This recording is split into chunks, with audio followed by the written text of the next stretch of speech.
सीता ने जादुई तोते को भगाकर बहुत बड़ी गलती कर दी थी। वह तोता वास्तव में एक देवदूत था जो सीता को एक महत्वपूर्ण संदेश देने आया था। भाग यहाँ से, न जाने कहाँ से आ जाते हैं। एक छोटे से गांव में एक गरीब परिवार रहता था।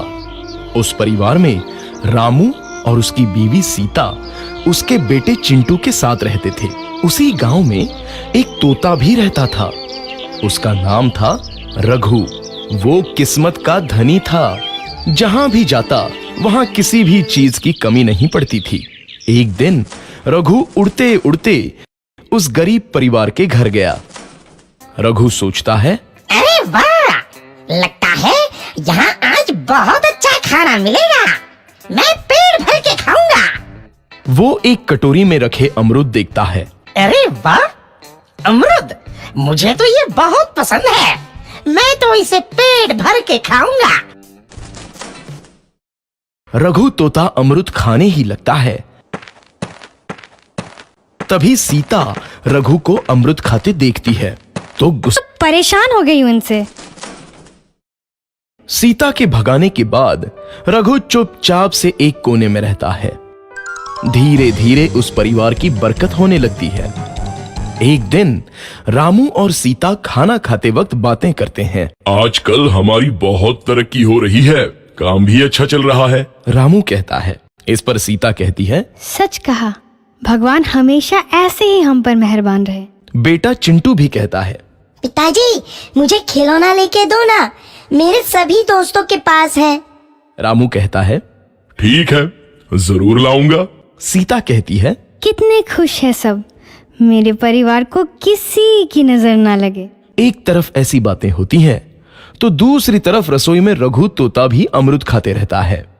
मजा आया, अमरूद खाया, मजा आया, अमरूद खाया, मजा आया।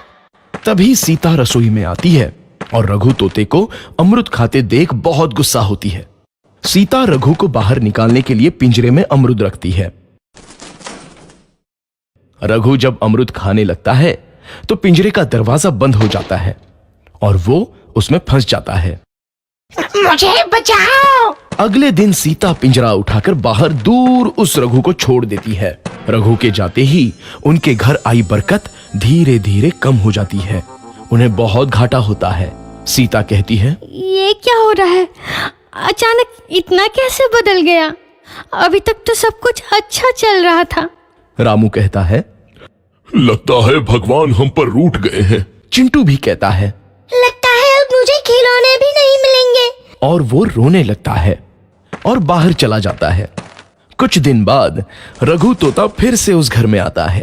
वापस आया, मैं वापस आया, अब मैं जमकर अमरूद खाऊंगा। रघु सीधा रसोई घर में चला जाता है और अमरूद खाने लगता है।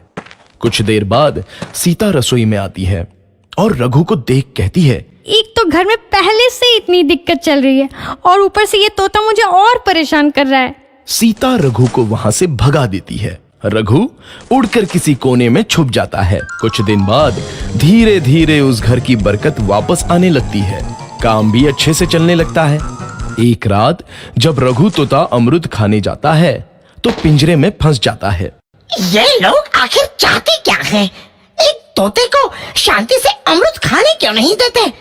मैं कौन सा चोरी कर रहा हूँ? बस अमरूद ही तो खा रहा हूँ। तभी रामू वहां आता है और पिंजरे में रघु तोते को देख उसे बाहर छोड़ देता है। ये तोता भी कितना जिद्दी है, बार बार वापस आ जाता है। जैसे ही रामू रघु को छोड़ देता है, अगले दिन से फिर से उनके घर की बरकत जाने लगती है। काम में घाटा होता है। किसी को समझ नहीं आ रहा था कि ऐसा क्यों हो रहा है। रघु तोता घर आता है तो अचानक बरकत आती है और जब रघु तोता को बाहर निकालते हैं तो बरकत चली जाती है। एक दिन सीता रघु तोते के घर आने और बाहर जाने की स्थिति पर नजर रखती है। ये तोता जब भी घर आता है तो घर में बरकत आती है और जैसे ही ये घर से बाहर जाता है तो उसी के साथ बरकत भी चली जाती है। कहीं ये जादुई तोता तो नहीं है? अगली बार जब ये तोता घर आएगा तो मैं इसे कहीं नहीं जाने दूंगी। सीता रघु का बहुत इंतजार करती है लेकिन रघु तोता दोबारा उस घर में कभी नहीं आता।